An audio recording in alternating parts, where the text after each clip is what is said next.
जैसा कि हम लोगों ने पीछे डिस्कस किया था कि हमारे पूरे लाइफ सर्किल के दौरान जो है, लाइफ साइकिल के दौरान 4 फेज से हम लोग गुजरते हैं।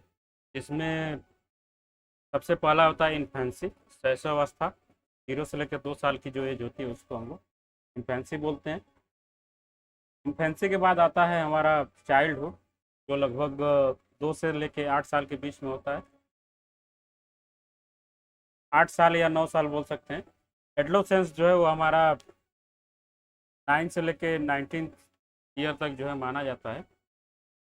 और इसके बाद के एज को हम लोग एडल्टहुड एज। तो हमारे लाइफ में जो है सबसे इम्पॉर्टेंट फेज अगर देखा जाए तो एडोलेसेंस का जो पीरियड होता है वो बहुत ज़्यादा इम्पोर्टेंट होता है। इसको हम लोग को 3 पार्ट्स में जो डिवाइड करते हैं। एक को अर्ली एडोलेसेंस बोलते हैं, दूसरे को मिडिल बोलते हैं, तीसरे को जो है लेट एडोलेसेंस। कोई बता सकता है कि एडोलेसेंस के दौरान जो है हमारे अंदर कौन कौन सी चीज़ें, कौन कौन सी जो है चेंजेज हमारे अंदर होती है? सबसे ज़्यादा इंपॉर्टेंट यही है इसका। एडोलेसेंस लर्नर से अगर क्वेश्चन पूछा जाता है तो what is the basic changes occur in the a child during adolescence period. तो इस जो है ये टाइप के क्वेश्चन। तो सबको पता है कि एडोलेसेंस के दौरान क्या होता है। हमारी जो फिजिकल ग्रोथ होती है वो बहुत तेज़ी से होती है। हमारे वॉइस में जो है, टोन में जो है परिवर्तन होता है। हमारे माइंड सेट में परिवर्तन होता है। कुछ हमारे फिजिकल डेवलपमेंट जो है वो होते हैं। तो ये सब चीज़ें जो है हमारी एडोलेसेंस की होती हैं। बाकी आगे देखेंगे कि अर्ली एडोलेसेंस को आपको याद रखना होगा कि 10 साल के 14 साल के बीच का जो पीरियड होता है वो हमारा अर्ली एडोलेसेंस होता है। हम लोगों को एक चीज़ याद रखना होगा कि अगर आपसे पूछा जाएगा, यहाँ एज दिया गया 10 से 14, तो अगर पूछा जाएगा कि लड़कियों का जो है एडोलेसेंस पीरियड क्या होता है अर्ली, तो हम दोनों में से जो है एक एक साल जो है माइनस कर देंगे। यहाँ जो है वो बॉयज़ का दिया हुआ है। अगर हमसे पूछा जाएगा कि गर्ल्स का जो एडोलेसेंस अर्ली स्टेज पीरियड क्या होता है, तो 9 से 13, ये वाला हो जाएगा 13 से 16, और ये हो जाएगा 16 से लेके तो ऑन कैरी ऑन ये जाता है पोस्ट 24 तक। तो बेसिकली जो है लड़कियों का जो एडोलेसेंस पीरियड होता है 9 से लेके 18 ईयर तक होता है। और लड़कों का जो होता है वो होता है 10 से लेके 19 ईयर तक। तो मोटी मोटा सभी लोग बोलते हैं कि 9 से 19 साल के बीच का फेज जो है वो एडोलेसेंस कहलाता है। तो अर्ली में हम लोग देखेंगे कैरेक्टरिस्टिक्स क्या क्या होती हैं। सबसे इम्पॉर्टेंट जो होता है इसमें हमारी फिजिकल ग्रोथ जो सबसे रैपिड होती है, बहुत तेज होती है। इसमें जो है हमारी क्यूरियोसिटी जो है वो बढ़ती है। सेल्फ अवेयरनेस जो है थोड़ा सा बढ़ता है। हम लोग अपने क्लॉथिंग सेंस, फैशन सेंस या फेस केयर, ये सब पे जो थोड़ा सा ध्यान देते हैं। सेल्फ अवेयरनेस इसमें ज़्यादा होती है। इसके बाद टाइप ऑफ लर्नर्स का अगर देखा जाए तो इसमें जो होते हैं वो काइनेस्टिक लर्नर होते हैं, विजुअल्स लर्नर होते हैं, ऑडियोटरी लर्नर इसमें होते हैं। तीनों प्रकार के लर्नर जो इसमें पाए जाते हैं। मिडिल एज क्या होता है, इसमें जो हमारा ग्रोथ है थोड़ा सा स्लो हो जाता है लेकिन कंटिन्यू होता है। इसमें जो सबसे इम्पॉर्टेंट होता है कि आइडेंटिटी फॉर्मेशन। यहाँ इस फेज के सारे बच्चे जो है अपनी एक आइडेंटिटी पूरे सोसाइटी और अपने फैमिली या स्कूल या जिस भी जगह वो रहते हैं वो अपनी एक आइडेंटिटी फॉर्मेशन के प्रोसेस को फॉलो करते हैं। उसके बाद इसमें हम लोग अपने इंटरेस्ट को जो है एक्सप्लोर करते हैं। इसमें जो है एब्स्ट्रैक्ट लर्नर ज़्यादा होते हैं। भावात्मक चीज़ों को सीखने का सबसे इम्पॉर्टेंट फेज जो है वो ये वाला है। उसके बाद इसमें जो है थोड़े से इंडिपेंडेंट लर्नर हो जाते हैं। खास कर तुलना में अगर देखें तो अर्ली एडोलेसेंस की तुलना में हमारा मिडिल एडोलेसेंस जो है वो थोड़ा सा इंडिपेंडेंट हो जाता है। इसके बाद इसमें हम लोग टेक्नोलॉजी ड्राइवन लर्नर जो होते हैं इसमें हमको देखने को मिलते हैं।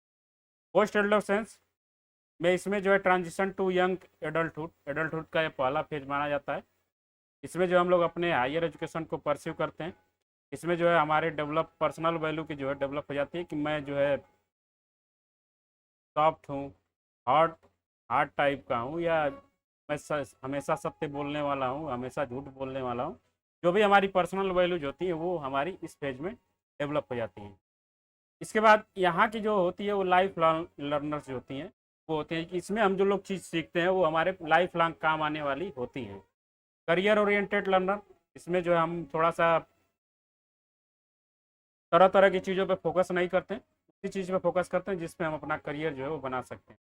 इसमें सोशली कॉन्शियस लर्नर जो होते हैं वो थोड़ा सा सोशल इन्वायरमेंट को जो है ध्यान में रख के सारी चीज़ों को सीखने की कोशिश करते हैं। क्लियर है क्या सबको? किसी पॉइंट में किसी को दिक्कत?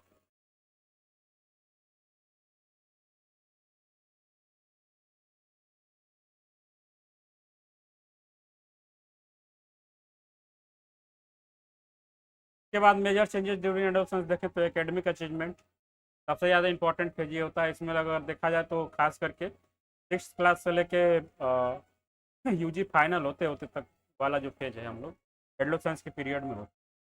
उसके बाद सोशल चेंजेस, इसमें हमारे बहुत सारे दोस्त बनते हैं, बहुत सारे दोस्त जो बिखरते हैं, हमारा रिलेशनशिप बनता है, ब्रेकअप होता है, ये सब चीज़ें हमारी सोशल चेंजेस।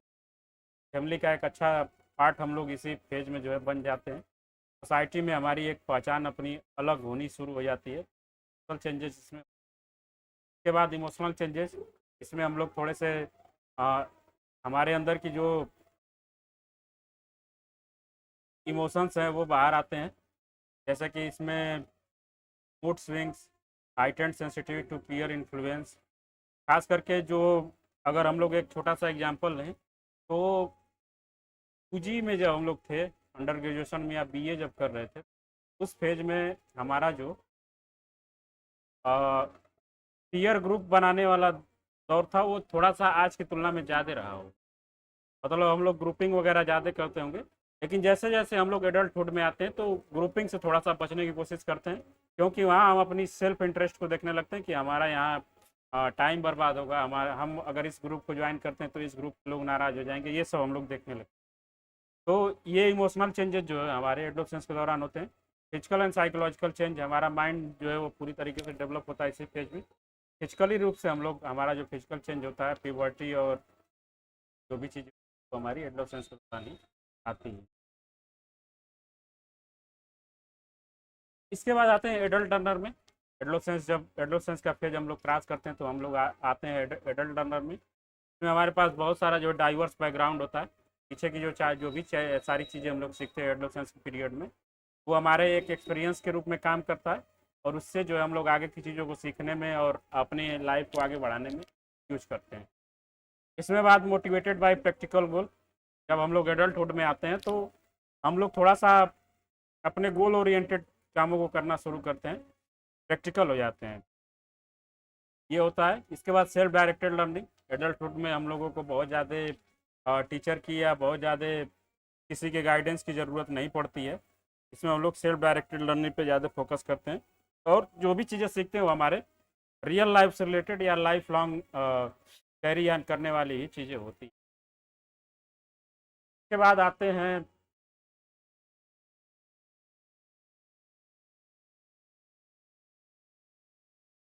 ओके, इस वाले पीपीटी थोड़ी सी गायब है। वही बात लिखी गई कि हमारे पास प्रीवियस ज्ञान और अनुभव जो है बहुत ज़्यादा होता है। प्रीवियस नॉलेज और अनुभव को हम लोग यूज करके अपने आगे की चीज़ पढ़ाते हैं। उसके बाद पांचवा जो पॉइंट है कि कई सारी जिम्मेदारियों को संतुलित करना, खास करके जब हम लोग पीजी में होते हैं, जैसे कि अभी सभी लोग जो जो आप लोग पीजी, कई सारी जिम्मेदारियां हमारे पास होती हैं। हम लोग को कॉलेज मैनेज करना होता है, हम लोग को अपनी पर्सनल लाइफ मैनेज करनी होती है, हम लोग को अपनी सोशल लाइफ मैनेज करनी होती है। तो ये जो है कई सारी जिम्मेदारियां हमारी होती हैं और उनको हम लोग संतुलित करके अपने साथ करते हैं। उसके बाद लचीले शिक्षण प्रारूप, इसमें जो है हम लोग थोड़ा सा उस तरीके का टीचिंग मॉडल अपनाते हैं जिसमें स्टूडेंट और टीचर जो है, हाँ, आप ही को नहीं दिख रहा है, सबको नहीं दिख रहा है।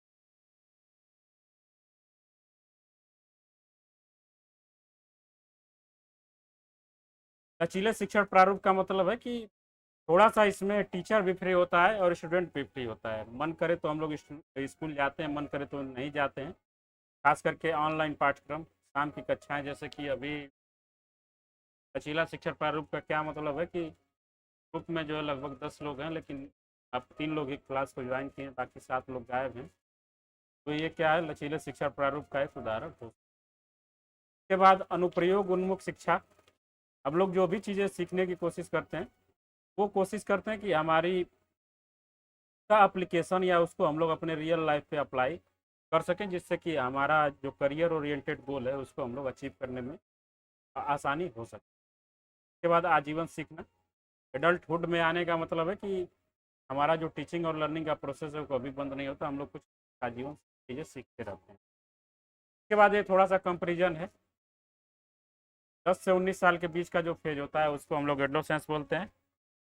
एडल्ट लर्नर जो होते हैं 18 से, तो इसको एक बार देख लीजिएगा आप लोग, सारी चीज़ें वही बताई गई हैं जो पीछे बताया गया है। ठीक है, इससे क्वेश्चन कैसे पूछा जाएगा ये मैं बता देता हूँ। आपसे पूछा जाएगा कि which of the following is not a quality of adult learner, या which of the following is not a quality of adolescence learner, या इस तरीके से क्वेश्चन पूछा जा सकता है कि which of the following changes do not occur in A adolescence period in a child. इस तरीके से क्वेश्चन आपको देखने को मिलेगा, 5-6 आपको दे देगा कि ये परिवर्तन होते हैं, उसमें से आपको चीज करना होगा कौन सा होता है कौन सा नहीं होता। ठीक है, क्लियर है सबको?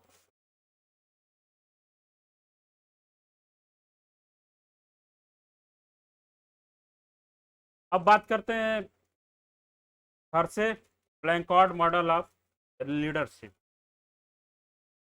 इनकी जो ये मॉडल है इसको बेसिकली हम लोग पहले इसको थोड़ा सा समझ लेते हैं कि क्या है मॉडल है। इसमें जैसे कि विद्यार्थियों को चार भाग में जो ये डिवाइड करते हैं, 4 टाइप के विद्यार्थी होते हैं। पहले वो विद्यार्थी होते हैं जो विलिंग होते हैं, लेकिन विलिंग होते हैं और करना भी कुछ चाहते हैं, एबल होते हैं और विलिंग होते हैं, AW होते हैं। दूसरे वो विद्यार्थी होते हैं जो एबल नहीं होते लेकिन विलिंग होते हैं, कुछ करने की कोशिश करते रहते हैं। तीसरे ऐसे विद्यार्थी होते हैं कि जो एबल तो होते हैं लेकिन नॉन विलिंग होते हैं। चौथे ऐसे विद्यार्थी होते हैं जो नॉन एबल होते हैं और नॉन विलिंग होते हैं। ये समझ में आया चारों 4 टाइप के विद्यार्थी कैसे होते हैं? जैसे कि हमारे क्लास में कुछ लोग ऐसे होते हैं कि जो पढ़ने में बहुत तेज होते हैं और वो नई चीज़ों को सीखना भी चाहते हैं, वो विलिंग भी होते हैं, वो चीज़ों को करना भी चाहते हैं। दूसरा वो टाइप होता है कि जो पढ़ने की कोशिश तो बहुत करते हैं लेकिन वो उस लायक नहीं होते हैं, कि वो थोड़ा सा कमज़ोर होते हैं। तीसरा वो टाइप होता है जो एबल तो होते हैं, जो पढ़ने में तेज तो हैं लेकिन और वो चीज़ कुछ सीखना नहीं चाहते हैं। चौथा वो होते हैं कि जो न तो ये एबल हैं और न जो है कोई चीज़ सीखना चाहते हैं। तो ये हर्षे ब्लैंकॉर्ड का जो मॉडल ऑफ लीडरशिप है, इसमें इन्होंने बताया है कि R1 R2 और R3 R4 ऊपर नीचे हम लोग कर लेंगे। जैसे कि R1 यहाँ लिखा गया है कि अनेबल एंड अनविलिंग, उल्टा कर दिया गया है। R2 जो किया गया है अनेबल बट विलिंग। R3 किया गया है कि एबल बट अनविलिंग। चौथा जो है वो है R4 able and willing. R1 R2 R3 R4 ये है फॉलोअर रेडीनेस। जो चीज़ें सीखने वाले स्टूडेंट का रेडीनेस क्या है, वो कैसा है, उसका नेचर कैसा है, उसका माइंडसेट कैसा है। इसके बाद आते हैं लीडरशिप स्टाइल। जैसे कि अब ये बोलते हैं कि जिस टाइप का बच्चा है उसके लिए जो है हमको उस टाइप का लीडरशिप हमको अपनाना चाहिए। जैसे कि ये बोलते हैं कि R1 के लिए जो है S1 लीडर स्टाइल अपनाना चाहिए, लीडरशिप स्टाइल जो है अपनाना चाहिए। अब S1 क्या है? Providing clear explanation, breaking down complex concept, offering additional support through the tutoring sessions to boost her confidence and understanding. ये S1 है, मतलब स्टाइल 1 है। स्टाइल 2 क्या है? उस टाइप के बच्चों के लिए जो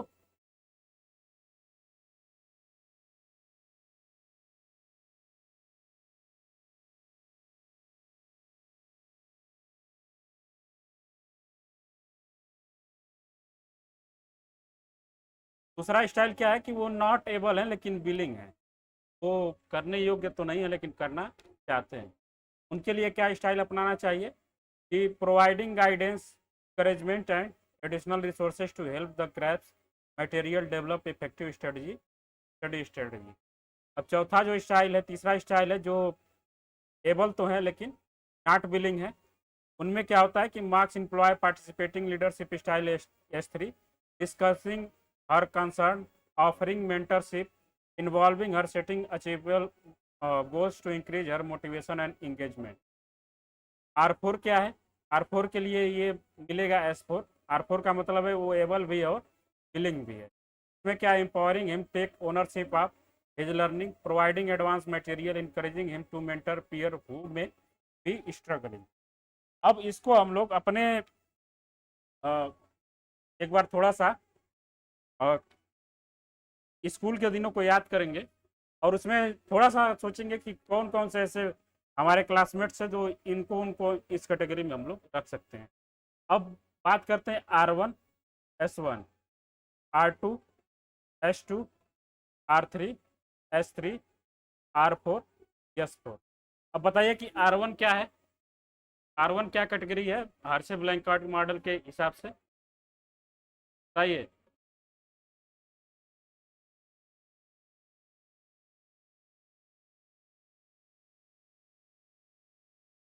उल्टा हो गया शशांक।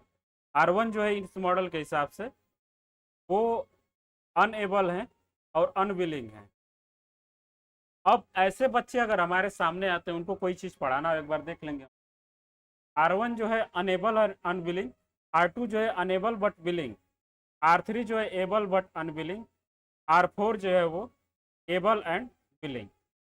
तो जो कई बार क्वेश्चन पूछा गया है कि according to Hersey Blanchard model there is a student which is categorized in the R2, then which of the following strategy we should follow for him। इस तरीके से क्वेश्चन आपको मिलेगा। तो R1 है, R2 है, R3 है, R4 है। अब इसको थोड़ा सा हम लोग अपने हिसाब से देख लेंगे कि अब कोई ऐसा बच्चा है हमारे सामने जो अनविलिंग है और अनेबल है। अब उसमें हम लोग देख लेंगे कि उसको जो है कैसे हम लोग प्रमोट करते हैं। तो सबसे पहले इसमें इंपॉर्टेंट बात होगी कि वो जो है हम लोग इंगेज करेंगे, थोड़ा सा मोटिवेट करेंगे थोड़ा सा। उसके बाद उसको जो है रिसोर्सेज प्रोवाइड कराएंगे, क्लासेस देंगे। उसके बाद उसके डाउट को क्लियर करेंगे। ये सब इस वाले कैटेगरी में हम लोग देख सकते हैं। दूसरा जो है कि एबल है बट अनविलिंग है, वो जो है अब उतना ज़्यादा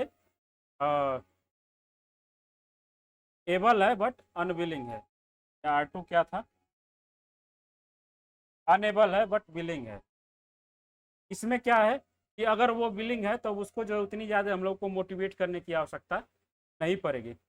उसको जो है हम लोग बस एबल बनाने के लिए उसको resources, class lecture, doubt session जो है अगर हम लोग दें तो वो जो है उससे चीज़ों को कर जाएगा। आर R3 जो है एबल बट अनविलिंग। अब इसको जो है थोड़ा सा मोटिवेट करने की ज़रूरत होगी, को इंगेज करने की ज़रूरत होगी, को जो है होमवर्क देने की ज़रूरत होगी, तरह तरीके की चीज़ें जो है इसके लिए अपनाने की जरूरत। R4 जो है जो एबल भी है और विलिंग भी है, उसको जो है हम लोग एडिशनल सपोर्ट देंगे। उसको जो है थोड़ा सा टीचिंग स्टाइल से फ्री कर देंगे। इसको जो है अपने तरीके से कैसे इसको चीज़ें पढ़ना है, क्योंकि मास्टर को पता होता है कि ये जो है कैसे भी चीज़ों को कर लेगा। तो ये समझ में आया सबको Hersey Blanchard model of leadership? Shankar आपको बस याद रखेंगे कि R1 R2 R3 और R4 क्या क्या है। हाँ,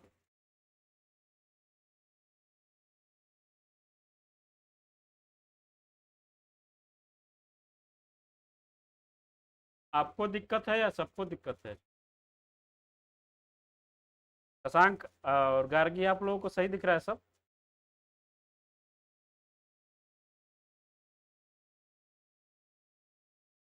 ये तो सही दिख रही हैं हम।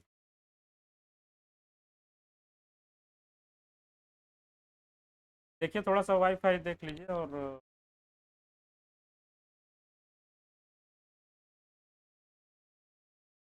उसके बाद आते हैं, ये भी इम्पोर्टेंट है, टेल्स कौन ऑफ एक्सपीरियंस।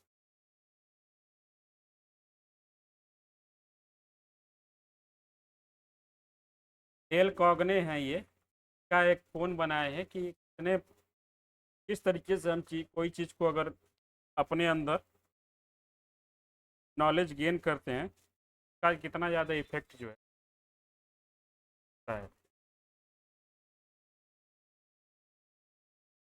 अब आपको इसमें तीन चीज़ें दिख रही होंगी।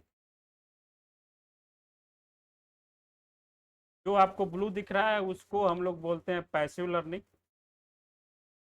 निष्क्रिय लर्निंग बोलते हैं। और जो आपको यहाँ रेड दिख रहा है उसको हम लोग एक्टिव लर्निंग बोलते हैं।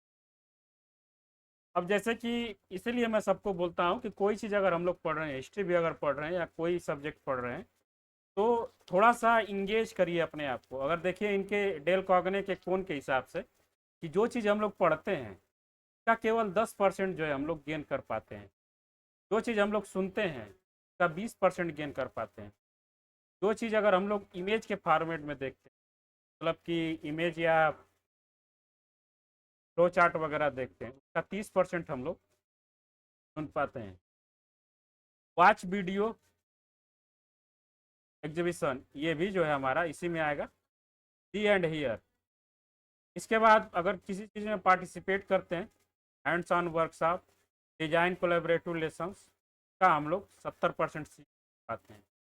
Simulate model experience of phenomena, design performance presentation experiment का जो है हम लोग 90% सीख पाते हैं। अब जैसे कि इसमें से कैसे क्वेश्चन पूछा जाता है, according to Dale cone of cone of experience which of the following is not a active learning या which of the following is not a passive learning. या आपको पूछा जाएगा कि according to cone of Dale cone cone of experience,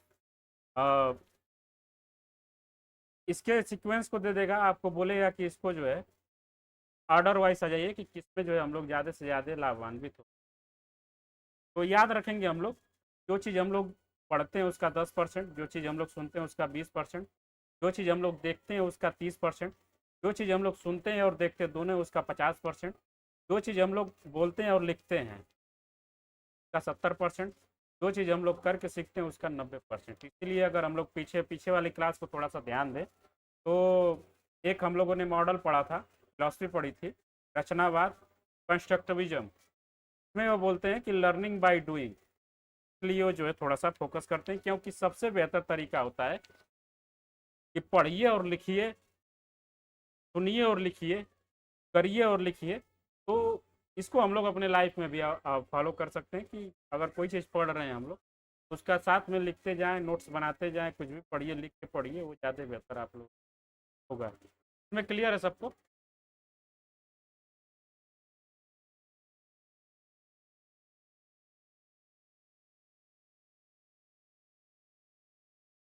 okay,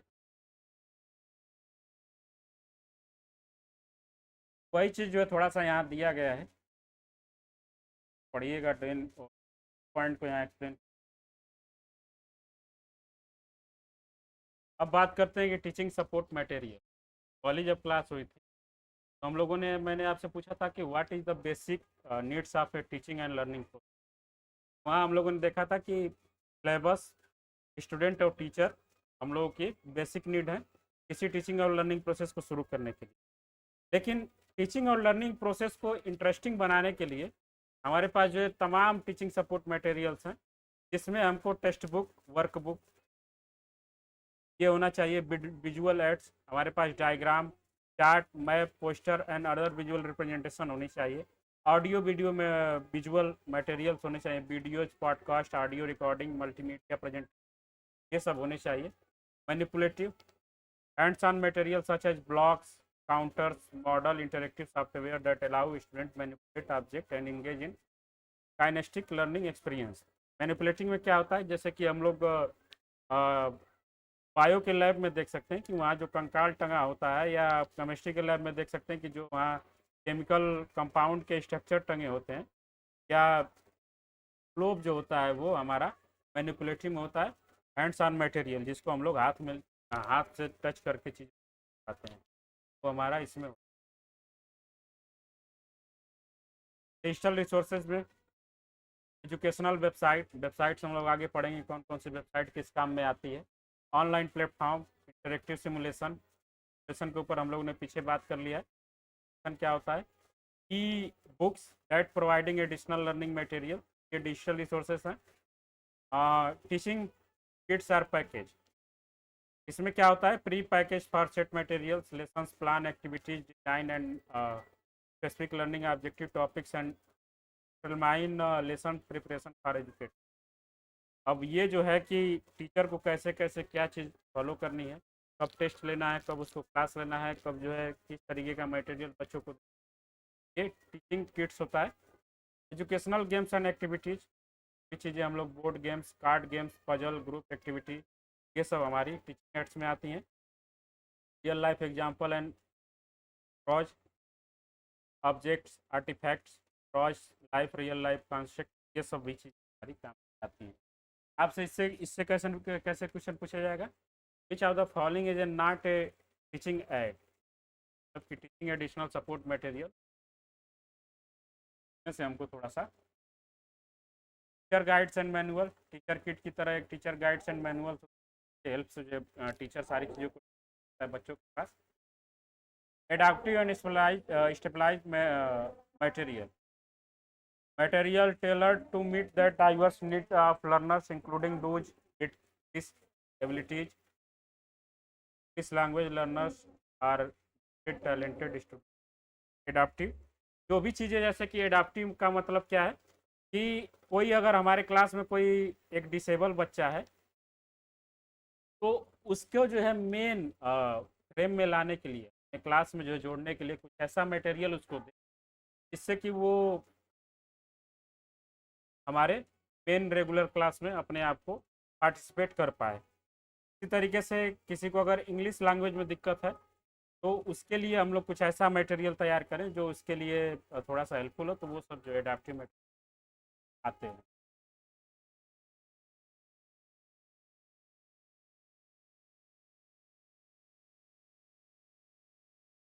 अब देखना है कि टीचिंग लर्निंग प्रोसेस के लिए हमारे पास बहुत सारे इंस्ट्रक्शनल फैसिलिटीज़ होते हैं जिसके द्वारा हम लोग बच्चों को चीज़ें बताते हैं। तो उसमें सबसे पहले आती है प्रोजेक्टेड इंस्ट्रक्शनल फैसिलिटीज़, जिससे कि हम चीज़ों को प्रोजेक्ट करते हैं। इसमें सबसे पहली होती है film, refers to motion pictures, videos, for student and instructional materials. Films can cover a wide range of topics, are often used in classroom instruction, provide visual demonstration, spark discussion। तो कई बार जो है हम लोग देखते हैं कि स्क्रीनिंग होती है, बहुत सारी मूवी, बहुत सारे डॉक्यूमेंट, वो जो है हमारी फिल्म की तरह होती है, जैसे कि हम बच्चों को अपनी जो चीज़ बताना चाहते हैं वो बताते हैं। स्लाइड्स, अभी जो आपके सामने मैं पीपीटी प्रेजेंट कर रहा हूँ उसमें बहुत सारी स्लाइड्स हैं।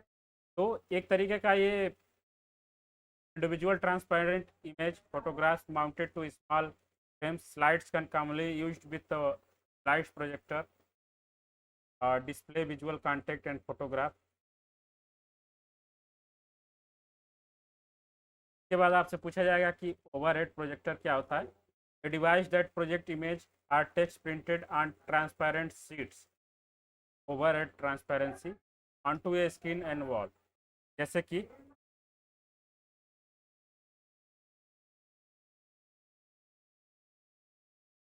OSP इसको बोलते हैं शॉर्ट फॉर्म में। जब हम लोग, हमारे पास एक छोटा सा कोई इमेज होता है, जैसे कि कोई मैप है, उसको हम लोगों को वाइड करके बहुत बड़े दीवार पे डालना है। तो अब तो टेक्नोलॉजी जो है बहुत इंक्रीज हो गई है, स्मार्ट प्रोजेक्टर हमारे सामने है, लेकिन कुछ समय पहले तक क्या होता था, ये आपको जो दिख रहा है वाइट कलर का, इसमें हम अपने शीट को जो है रिफ्लेक्स रखते थे और यही इमेज जो है हमको यहाँ ये फॉर्म करके देता था। तो ये ओवरहेड प्रोजेक्टर है। ओवरहेड प्रोजेक्टर क्या होता है कि हमारे पास एक स्लाइड्स या जो भी शीट्स या जो भी इमेज होते हैं उसको हम लोग पे रखते थे और ये जो है पूरे इमेज को यहाँ पे फॉर्म करके वो प्रोवाइड कराता था।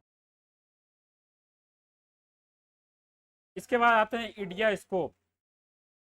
इडिया स्कोप जस्ट लाइक आज का जो स्मार्ट प्रोजेक्टर, उसमें तो बहुत सारे फीचर्स एक साथ कर दिया गया है, लेकिन पहले अगर ध्यान से देखें तो ये आपको जो इमेज दिखाई दे रही है, पहले जो प्रोजेक्टर के द्वारा मूवी की स्क्रीनिंग की जाती थी तो वो उसके लिए इसका यूज किया जाता था कि an optical device use to project image documents onto the large scale and wall. EDI scopes are similar to overhead projector but are capable to projecting opaque material such as documents, photographs and three-dimensional objects.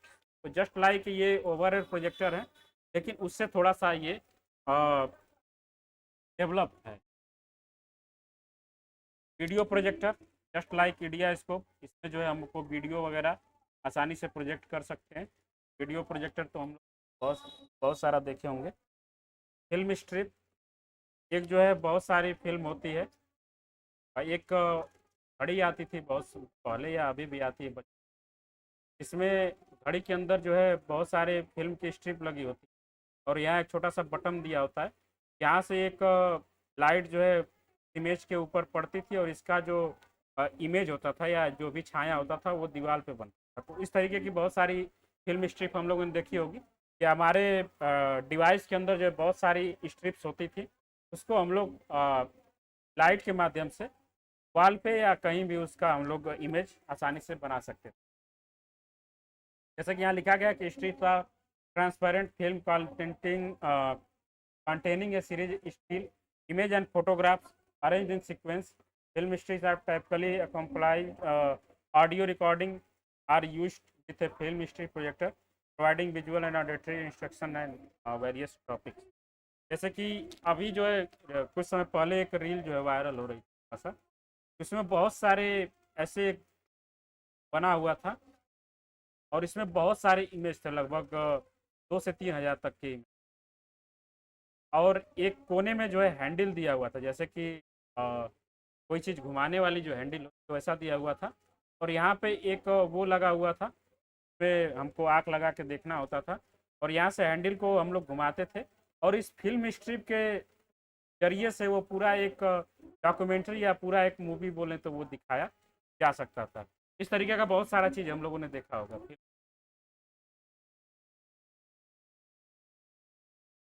ये clear है क्या? ये जो भी चीज़ें थी वो हमारी प्रोजेक्टर थी, जैसे कि हम लोग अपने इंस्ट्रक्शन को प्रोजेक्ट कर सकते हैं। क्लियर है सारी चीज़ या किसी को किसी पॉइंट में डाउट?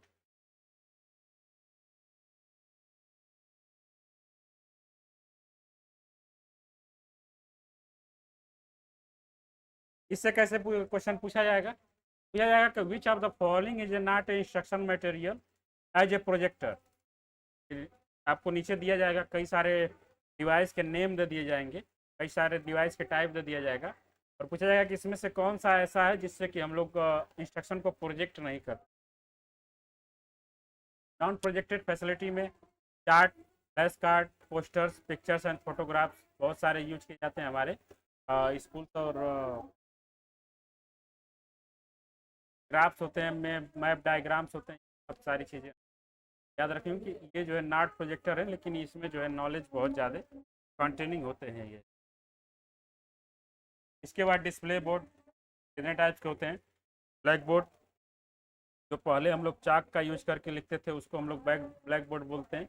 वाइट बोर्ड क्या होता है? जिससे हम लोग मार्कर का यूज करके लिखते हैं वो। बुलेटिन बोर्ड क्या होता है? इसमें हम लोग अपने इंफॉर्मेशन और जो भी हमारे नोटिस वगैरह होते हैं उसको स्टिक करने के लिए करते हैं। उसके बाद पैनल बोर्ड होता है, एक मैग्नेटिक बोर्ड होता है, एक टेक बोर्ड होता है। पैनल बोर्ड देख लेंगे, तीन तो वो हमारे फैमिलियर थे हम लोग उससे, लेकिन इसको थोड़ा सा देख लेंगे। A board covered with flannel and felt fabric onto which felt or fabric pieces and image and text can be attached and rearranged. Panel board are commonly used to early childhood education and अब जैसे कि हमारे बचपन में या अभी जो Kinder garden वाले जो उसमें इस तरीके का एक बोर्ड होता है जिसमें कई सारे पजल्स होते हैं और इसको बच्चे क्या करते हैं ऊपर नीचे करके वो सजाते हैं। तो ये जो पजल सॉल्व करने के लिए जो बोर्ड यूज किया जाता है तो हम लोग फैनल बोर्ड बोलते हैं। उसके बाद आते हैं मैग्नेटिक बोर्ड। मैग्नेटिक बोर्ड क्या होता है? इसमें मेटल और magnetic surface use to display magnetic object such as letter, number, shape. ये जो है अभी तो फिलहाल आजकल के बच्चों के लिए बहुत कॉमन टॉय हो गया है। जैसे कि एक पूरा बोर्ड होता है जो या तो मेटल का होगा या मैग्नेट का होगा और हमारे पास जो बहुत सारे ऐसे न्यूमेरिकल या अल्फ़ाबेटिकल शेप में जो है ऑब्जेक्ट्स होंगे जिसको बच्चे यहाँ पे मैग्नेट से चिपका चिपका के सारी चीज़ों को, तो वो मैग्नेटिक बोर्ड होता है। एक बोर्ड क्या होता है? A board with the regularly spaced hole and proportion onto which pegs and hooks can be inserted. Pegboards are used to organizing, displaying objects. Tools are material in various education such as art studio, workshop and maker specs. तो peg board क्या होता है, जिससे कि हम लोग अपने creativity को, जैसे कि जहाँ हम लोग दिखाने के लिए जिस बोर्ड का यूज करते हैं, जैसे कि बहुत सारे ऑब्जेक्ट्स हमारे स्कूल में अगर कोई बच्चे बना रहे हैं उसको हम लोग दिखाना चाहते हैं लोग, तो यहाँ जो है पेग बोर्ड का यूज।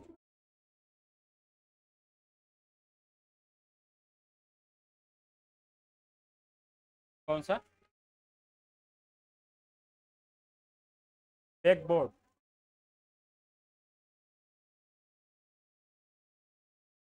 फोर्थ वाला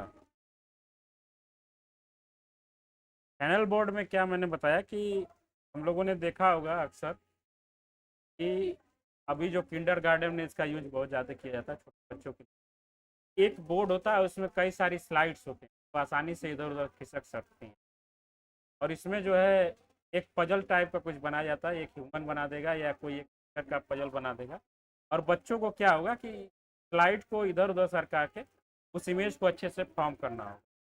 खास करके इस तरीके की जो एक्टिविटी होती है वो फाइनल बोर्ड पे। ये जो है felt fabric onto which felt and fabric pieces which image text can be attached and rearranged। पे जो है एक पूरा बोर्ड होता है फैब्रिक का, उसके ऊपर जो है फैब्रिक के बहुत सारे छोटे छोटे पार्ट्स जो होते हैं किसी इमेज के, उसको हम लोग अटैच कर देते हैं और उसको रीअरेंज कर देते हैं। उसके बाद बच्चों से जो है बोलते हैं कि आओ इसको पजल को सॉल्व करो, और बच्चे जो है इसको इधर उधर करका के इसको सॉल्व करते हैं। वो है फाइनल बोर्ड। ओके, क्लियर है सबको इसमें?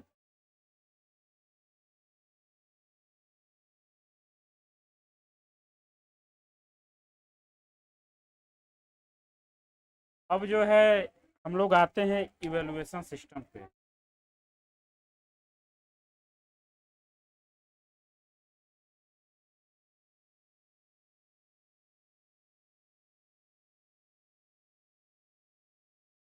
और जैसे कि हम लोग जान रहे हैं कि हम लोग टीचिंग एप्टीट्यूड के टीचिंग और लर्निंग प्रोसेस के सबसे लास्ट वाले फेज में आ गए हैं, कि जब टीचिंग और लर्निंग प्रोसेस लगभग समाप्त होने वाला होता है, तो हमारा सबसे ज़्यादा इम्पॉर्टेंट टास्क होता है इवेलुएट करना, कि हमने जो चीज़ें पढ़ाई हैं वो हमारे बच्चों को कितना समझ में आई या कितना ज़्यादा वो चीज़ों को सीख चुके। इवेलुएशन की definition किसी को बताने की ज़रूरत है नहीं। Evaluation is the process of accessing and judging the quality and effectiveness of something based on the predetermined criteria. In education, it involves accessing student learning, instructional practice, programs and outcomes informed decision making type। ये सब सारी चीज़ें होती हैं। Evaluation के लिए सबसे ज़्यादा इम्पॉर्टेंट ये है कि हमारे पास जो है पहले से कुछ प्री डिटरमाइंड क्राइटेरिया होनी चाहिए। जैसे कि अगर बात करेंगे इवेल्यूएशन कई तरीके की होती है, उसमें हमारे पास पहले का एक प्री डिटरमाइंड क्राइटेरिया होनी चाहिए।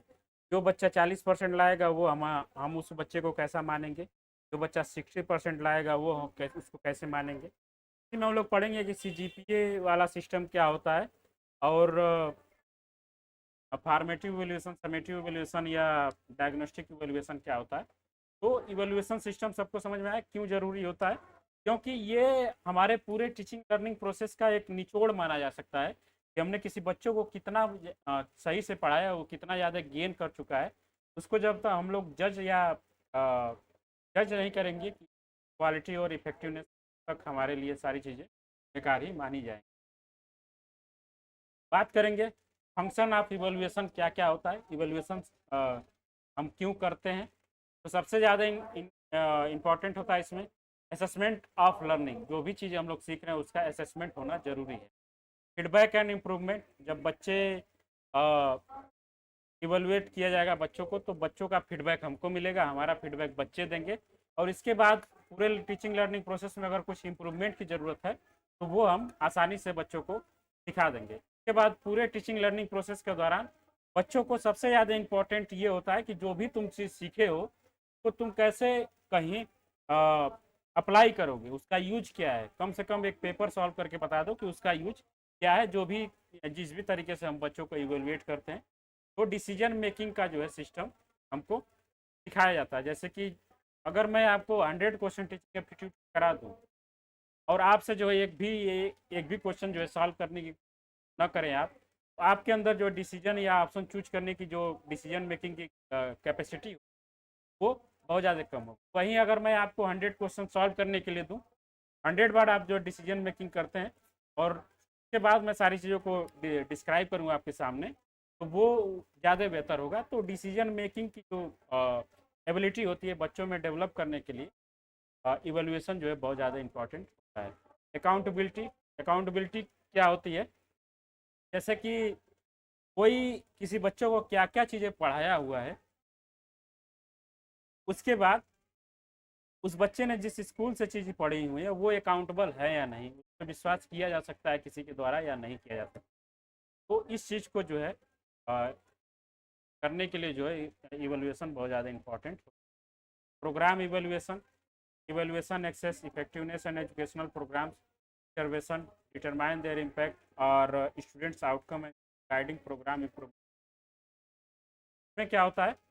जैसे कि प्रोग्राम इवेल्युएशन में क्या होता है कि इसमें हम बच्चे को इवेल्युएट नहीं करते हैं, पूरे प्रोग्राम को इवेल्युएट करते हैं। जैसे सफलता क्लासेस जो अभी आपके सामने आज चल रही है, 2 महीने बाद जब आप एग्ज़ाम देंगे, आप आपका इवेल्युएशन तो नेट के एग्ज़ाम में होगा, लेकिन इस पूरे प्रोग्राम का इवेल्युएशन कब होगा, जब आपका रिजल्ट आएगा। अगर आपका रिजल्ट अच्छा आएगा तो इसका मतलब कि ये प्रोग्राम जो है सफल रहा। अगर आपका रिजल्ट अच्छा नहीं आएगा तो इसका मतलब कि ये प्रोग्राम जो है असफल रहा। तो ये जो है प्रोग्राम इवेल्युएशन का मतलब है जो भी जो भी प्रोग्राम आपने ज्वाइन किया, जो भी आप कोर्स बाई किए हैं, जो भी आप क्लास बाई किए हैं, तो जब इवेल्युएट किया जाता है तो उस पूरे प्रोग्राम को भी हम लोग इवेल्युएट करते हैं।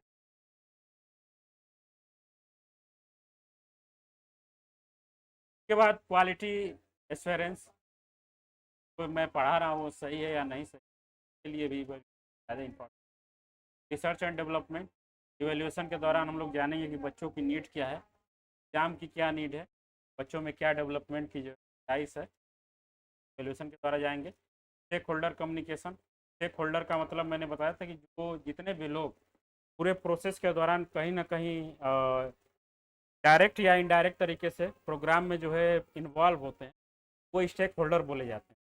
जैसे कि यहाँ बोला जा रहा है कि evaluation communicate student progress, programme effectiveness, educational outcome, stakeholders, student, parents and educator, policy maker and public.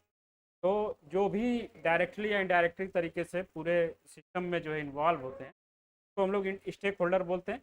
और इवेल्युएशन जो है इनको इनके अंदर जो है कम्युनिकेट करने के लिए इम्पॉर्टेंट रोल प्ले करता है। जैसे कि किसी बच्चे ने 10th का वो दिया, पेपर दिया, और इवेल्युएशन के बाद जो है वो डिस्ट्रिक्ट टॉपर या स्टेट टॉपर अगर बन जाता है, तो वहाँ जो है उसके साथ साथ जो है बहुत सारी चीज़ें जो है इफेक्टिव होंगी। तो जिस स्कूल से पढ़ा था उसका नाम अच्छा होगा, जिस स्कूल का जो डायरेक्टिंग बॉडी होगी उनका ये होगा कि इनका पॉलिसी मेकिंग का तरीका जो है बहुत अच्छा है, इन्होंने अच्छे से टाइम टेबल सेट किया होगा। बच्चों के पेरेंट्स की भी जिम्मेदारी होगी, अगल बगल की सोसाइटी की भी जिम्मेदारी होगी, इस तरीके की चीज़ देखने को। के बाद बात करते हैं type of evaluation on the basis of phase of instruction. अब जैसे कि ऐसा तो है नहीं कि सारे इवेल्युएशन जो है वो केवल जब टीचिंग लर्निंग प्रोसेस समाप्त होने वाला होता है तभी होता है। कुछ इवेल्युएशन है जो टीचिंग लर्निंग प्रोसेस के बाद में होते हैं, कुछ इवेल्युएशन है जो टीचिंग लर्निंग प्रोसेस के दौरान होते हैं, कुछ इवेल्युएशन जो टीचिंग लर्निंग प्रोसेस का जब खत्म हो जाता है तब होते हैं। जैसे कि सबसे पहला इवेल्युएशन जो आपके सामने दिख रहा है उसको हम लोग प्लेसमेंट इवेल्युएशन बोलते हैं। सही व्यक्ति को सही जगह पहुंचाने वाला इवेल्युएशन इसको बोलते हैं। जैसे कि इसका डिफिनीशन अगर देखें तो placement evaluation assesses individual skills, knowledge and ability to determine that appropriate level of placement in a education program course or job। जैसे कि लोगों ने मेथड ऑफ टीचिंग में पढ़ा था डेक्रोली मेथड के बारे में, तो डेक्रोली मेथड में हमने देखा था कि बच्चों को जो है कई सारे सेक्शंस में डिवाइड करके पढ़ाया जाता है, कई सारे बच्चों को जो है स्कॉलरशिप दिया जाता है, कई सारे बच्चों को तो सही व्यक्ति को सही जगह पहुंचाने के लिए कि उसके अंदर क्या क्वालिटी है, उसको किस तरीके की जॉब, किस तरीके की उसको कोर्स जो है कोर्स की ज़रूरत है, किस तरीके का कोई इवेल्युएशन होता है, तो उसको हम लोग प्लेसमेंट इवेल्युएशन बोलते हैं। जैसे कि नीट, जेई, टीयूईटी या जितनी भी जॉब की एग्ज़ाम्स वगैरह होते हैं तो हम लोग प्लेसमेंट इवेल्युएशन बोल सकते हैं। पर्पज क्या है इसका? The primary goal of placement evaluation is match individuals with the learning of employment opportunity that best fit their current ability and need. Method क्या है इसका? Various assessment methods may be use such as standardised test, interview, audition, portfolio review. Outcome क्या है इसका? Placement decision and made based on the assessment result and individual review. यहाँ एक word आपको दिखेगा, पोर्टफोलियो रिव्यू। तो कोई बता सकता है कि what is the portfolio for a student, या what is a portfolio for a person which involve in the learning process या एवेल्युएशन?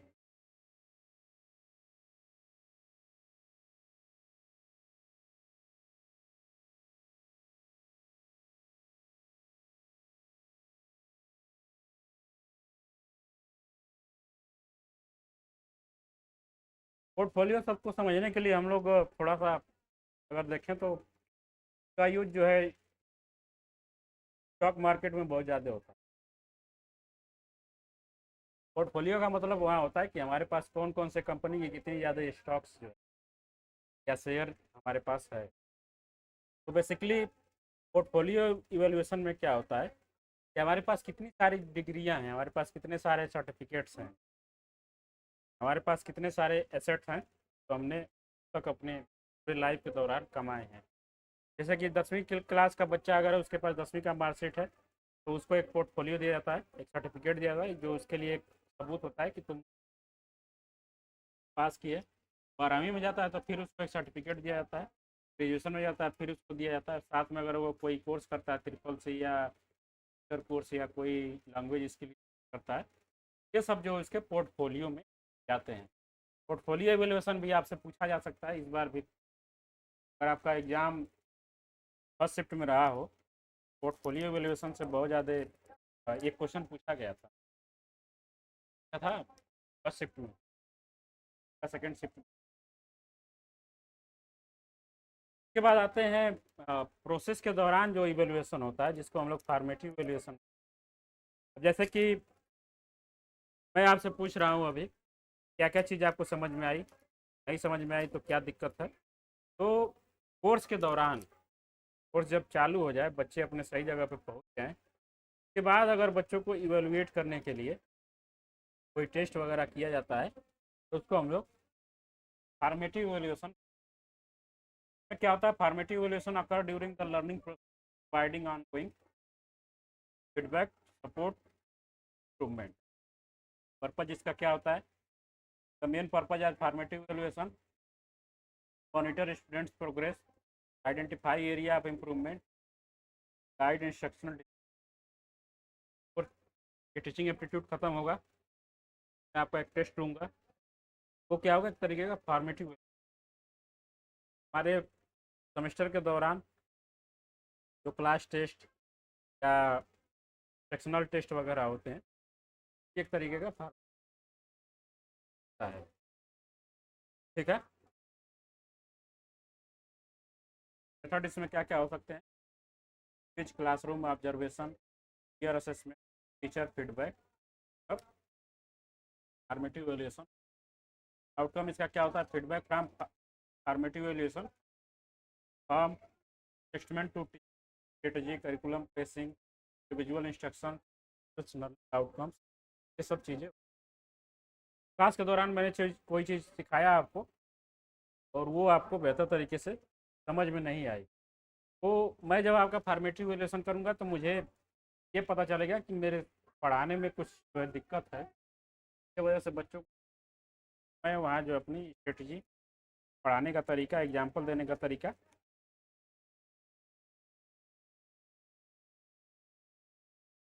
उसके बाद आता है डायग्नोस्टिक इवैल्यूएशन, तो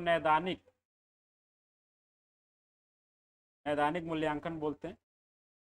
अब जैसे कि बच्चों को किसी एक पर्टिकुलर फील्ड में जो है दिक्कत है, diagnostic evaluation identify into students strength, weakness and learning needs. बच्चे को क्या जो है, किसका क्या स्ट्रेंथ है, क्या वीकनेस है, को जो है क्या पढ़ने की ज़रूरत है, इस चीज़ को जानने के लिए, या खास करके बस इतना जानेंगे कि कोई चीज़ डायग्नोस्ट कब किया जाता है, जब हमको के बारे में पूरी डिटेल जानकारी चाहिए होती है, तब उसको डायग्नोस्टिक इवैल्यूएशन बोलते हैं। पर्पज इसका क्या है?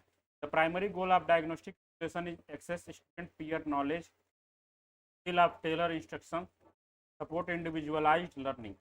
मेथड इसमें क्या क्या होते हैं? Diagnostic evaluation methods may include pre assessment, diagnostic test, interview, observation. Outcome इसका क्या निकलता है? Result from diagnostic evaluation inform instructional planning, grouping strategy, intervention decision to address specific learning. ये सब सारी चीज़ें जो है हमारी होती हैं। इसके बाद जब आगे बढ़ेंगे जब, तो हमको मिलेगा समेटिव इवैल्यूएशन। ये पूरे टीचिंग लर्निंग प्रोसेस के सबसे लास्ट का फेज है कि summative evaluation evaluate occur the at the end of learning period of to assess students over achievement mastery to learning objective. जैसे कि पूरा सफलता क्लास ख़त्म होने के बाद जब मैं 10 यूनिट्स का आपका टेस्ट लेने लगूंगा, मॉक टेस्ट लूँगा, तो वो क्या है? Summative evaluation. वहाँ मुझे पता चल जाएगा कि आप कितना ज़्यादा स्कोर अपने एग्ज़ाम में करने वाले हैं। तो जो इवैल्यूएशन हमारे पूरे क्लास के ख़त्म, पूरा कोर्स या पूरे प्रोसेस का ख़त्म होने के बाद होता है, उसको हम लोग समेटिव इवैल्यूएशन। पर्पज इसका क्या होता है? The main purpose of summative evaluation is to evaluate students learning outcome, determine proficiency level, assign grades and certification. Method इसमें क्या क्या होते हैं?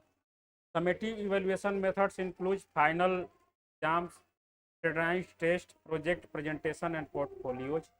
आउटकम इसमें क्या होते हैं? Summative evaluation results provide a summary of students' performance decision regarding promotion या program complete।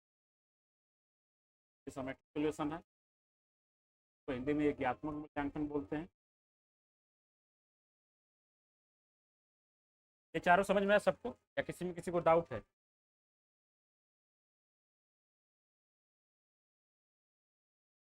ये थोड़ा सा ध्यान दीजिएगा आप लोग, क्योंकि इससे क्वेश्चन पूछा जा सकता है। अब जो अगला इवैल्यूएशन हमारे सामने,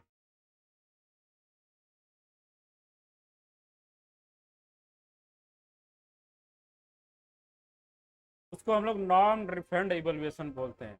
एनआर इवैल्यूएशन इसको शॉर्ट फॉर्म में हम लोग। अब जैसे कि थोड़ा सा ध्यान देंगे हम लोग, तो हिंदी में मानक संदर्भित मूल्यांकन बोलते हैं। जैसे कि अगर कोई बच्चा अपने ग्रेजुएशन के दौरान या 10th या 12th के दौरान 37% से ऊपर अगर नंबर पा जाता है, तो उसको हम लोग बोलते हैं कि ये पास है। लेकिन वही एक इवैल्यूएशन ऐसा होता है जिसमें वो भलुक 99% नंबर पा जाए, लेकिन उससे अगर कोई अगला बंदा अगर नंबर पाया हुआ है, तो उसको हम लोग वहाँ बोलेंगे कि ये फेल है। जैसे कि जो कट ऑफ मार्क वाली सिस्टम होती है, इतने परसेंट के बच्चे, इतने परसेंट से नीचे वाले बच्चे इस एग्जाम में फेल हैं, और इतने परसेंट से ऊपर वाले बच्चे जो पास हैं। तो दो तरीके का इवैल्यूएशन होता है। पहला इवैल्यूएशन होता है जिसमें हमको मानक पता होता है, नॉन रिफंड, इसको एनआर इवैल्यूएशन बोलते हैं। डिफिनीशन इसका क्या है? Non refund NR evaluation assesses and individual performance by comprising it to performance of a norms which serves as the benchmark. The prime focus on the how the individual performance rank in the comparison with others. Purpose इसका क्या है? The main purpose of norms reference evaluation is rank individual along with a continuum performance, identify their relative strength and compare to the others. This approach to commonly used to competitive context such as standardized testing, their score and used to rank students. अब इसमें norms group क्या होते हैं, मानक group क्या होते हैं? The norms group is representative sample of population that similar characteristic to individual being evaluate. The group provide the basic of stabilising the norms average performance level against performance compare. जैसे कि पहले दोनों evaluation हम लोग देख लेते हैं, उसके बाद हमको अच्छे समझ में आए दोनों में क्या होता है। एक एनआर होता है, एक सीआर होता है। सीआर में क्या होता है? इसमें हमको एक मानक पता होता है, मतलब कि एक क्राइटेरिया हमको पता होता है। और इसमें जो है हमको एक क्राइटेरिया कुछ नहीं होता है, इसमें हर एग्जाम में सारी चीज़ें जो है बदल सकती है। इसमें बोला जा रहा है कि नॉर्म्स ग्रुप क्या होता है? पूरे बच्चों के बीच में एक ऐसा ग्रुप जिनके अंदर एक खास तरीके की एबिलिटी जो है होती है। कॉम्पिटिटिव एग्जाम में जितने भी एग्जाम्स होते हैं तो एनआर इवेलुएशन में हमारे पास कोई पहले से एक क्राइटेरिया नहीं होता है। इतने परसेंट बच्चे अगर इतना नंबर पा जाता है, 33% पाएगा तो ये फेल हो जाए, पास हो जाएगा, उससे कम पाएगा तो फेल। इसमें क्या होता है कि एक नॉर्म्स जो कट ऑफ मार्क्स से ऊपर वाले बच्चे हैं उनके बराबर अगर कोई मार्क्स पाता है तो पास बोला जाएगा, के नीचे अगर कोई मार्क्स पाता है तो उसे फेल बोला जाएगा। भले वो कट ऑफ मार्क्स जो है 80% पे बने, 85 बने, 95 पे बने, 99 पे बने, तो वो जो है 99 के ऊपर जो होते हैं उनको नॉर्म्स ग्रुप बोला जाएगा। और उनके सापेक्ष जो इवेल्युएशन होता है वो हमको नॉर्म रिफरेंड इवेल्युएशन इसका यानी कि आर इवेल्युएशन क्लियर है सबको?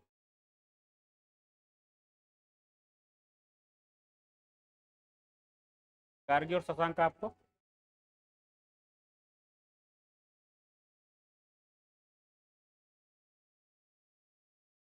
क्राइटेरिया सीआर वो सीआर होगा, मानदंड संदर्भित मूल्यांकन, क्राइटेरियन रिफरेंट इवेल्युएशन। हाँ हाँ, नेक्स्ट जो हमारे सामने है उसको सीआर इवेल्युएशन बोल।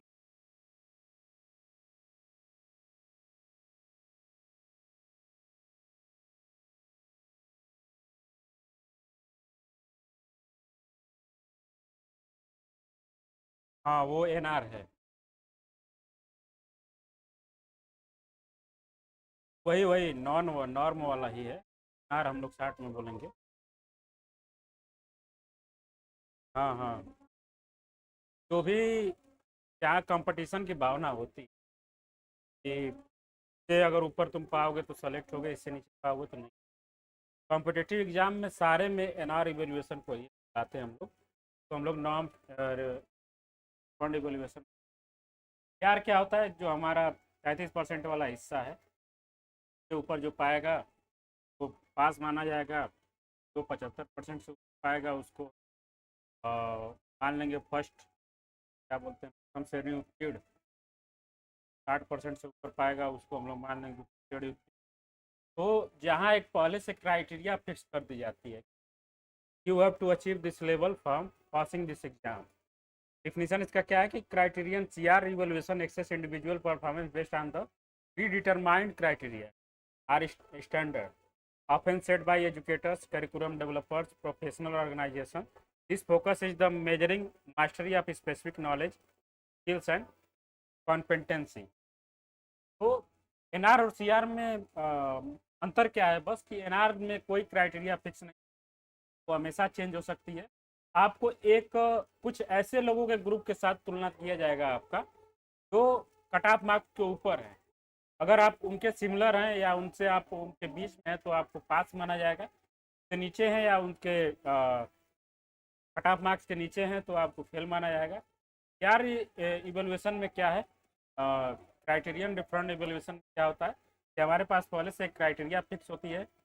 अगर आपको डिक्टेंशन चाहिए या ग्रेड सिस्टम में अगर आपको A+ चाहिए, बी निगेटिव चाहिए या कोई भी चीज़ चाहिए तो ये आपको क्या चीज़ करना होगा या कितना आपको चीज़ें पाना होगा।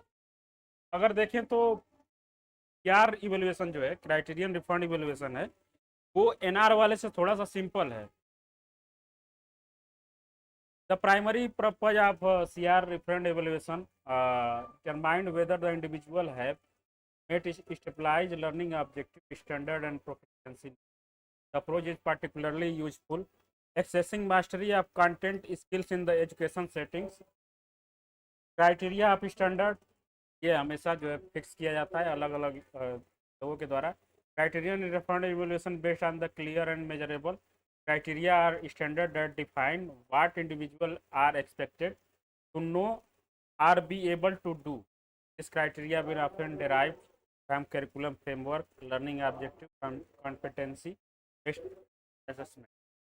और इंटरप्रिटेशन क्या होता है वो सबका जो है अलग अलग होता है, कुछ का परसेंटेज में होता है, कुछ का जो है जीपीए में होता है, वो अलग अलग सिस्टम का जो अलग.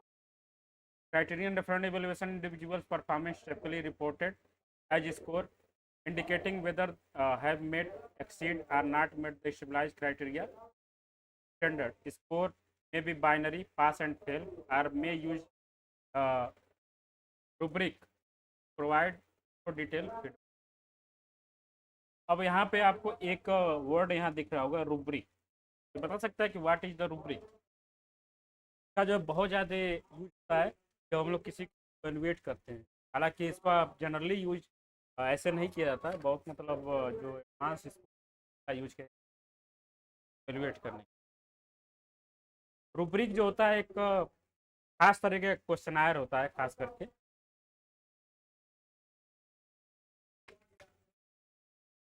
में जो है 20, 25, 30 या जितने भी क्वेश्चंस होते हैं, जैसे कि बच्चा पढ़ने में कैसा है, बच्चे का जो है क्लास में बिहेवियर कैसा है, बच्चा क्लास में कितना ज़्यादा एक्टिव होता है, इसको दिक्कत क्या है. तो एक पूरा जो है क्वेश्चन का सेट होता है. अगर देखें तो बहुत ज़्यादा जो हाई पेइंग स्कूल्स वगैरह हैं वहाँ इसका यूज किया जाता है, तो वो रूब्रिक्स होते हैं. इस तरीके का स्कोर इंटरप्रिटेशन जो है हमारा हो सकता है. ये याद रखेंगे हम लोग को. रूब्रिक्स मैं आपको क्यों डिटेल में बता रहा हूँ. हाँ, रूब्रिक का हिंदी रूब्रिक ही होता है. इंग्लिश वाले का है, का हिंदी पता नहीं है, चेक कर लेता हूँ. ये जहाँ तक पता है वो रूब्रिक ही होता है. बता देता हूँ आपको. करनामा इसको बोलते हैं. करनामा है मतलब कि ये जानबूझ के सर के द्वारा जो जो भी चीज़ें बनाई जाती हैं हम लोग.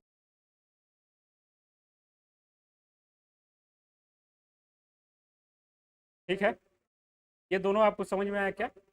क्राइटेरियन सीआर और एनआर.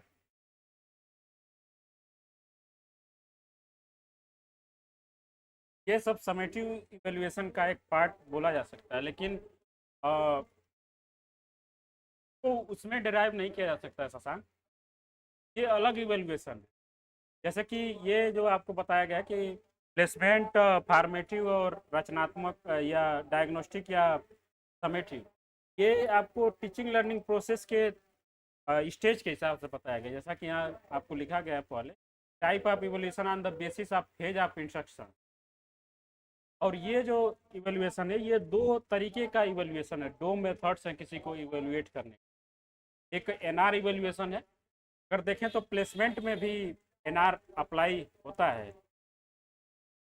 प्लेसमेंट में एनआर अप्लाई होता है. और ख़ास करके अगर मैं दोनों को अगर देखें अच्छे से तो हमारा यार है वो हमारा समेटिव में अप्लाई होता है. ठीक है.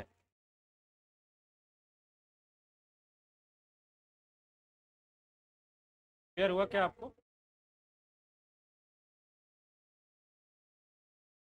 एनआर जो है नॉन रिफंड हमको प्लेसमेंट इवेल्युएशन में देखने को मिलेगा, और ये जो सीआर है वो हमारा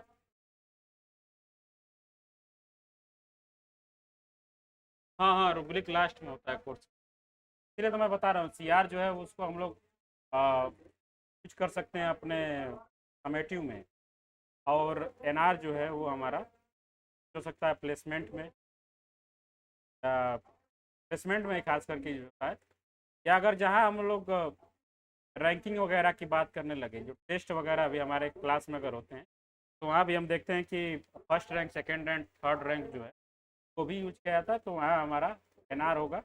और जहाँ बस जो बच्चे 30% या प्री डिटरमाइंड क्राइटेरिया अगर पा लेते हैं तो उसको हम लोग क्राइटेरियन CR बोलेंगे। ओके, क्लियर है क्या? अब कल की क्लास में हम लोग देखेंगे ग्रेडिंग सिस्टम ऑफ इवेल्युएशन। हम लोग दो तरीके का सिस्टम फॉलो करते हैं, एक परसेंटेज सिस्टम होता है, एक ग्रेडिंग सिस्टम। हाँ, गीत संगीत का माहौल है थोड़ा सा, मैं बताया।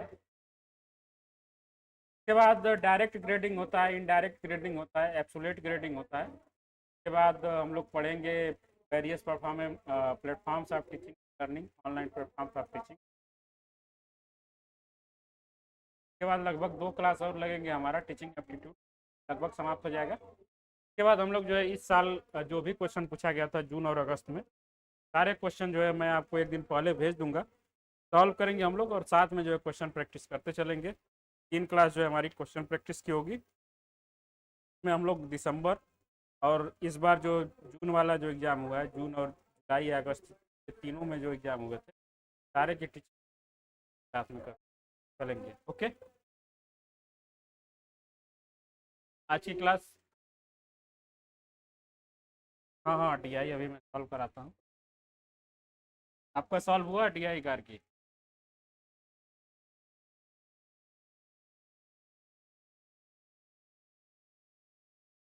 DI तो काफ़ी पुराना हो गया,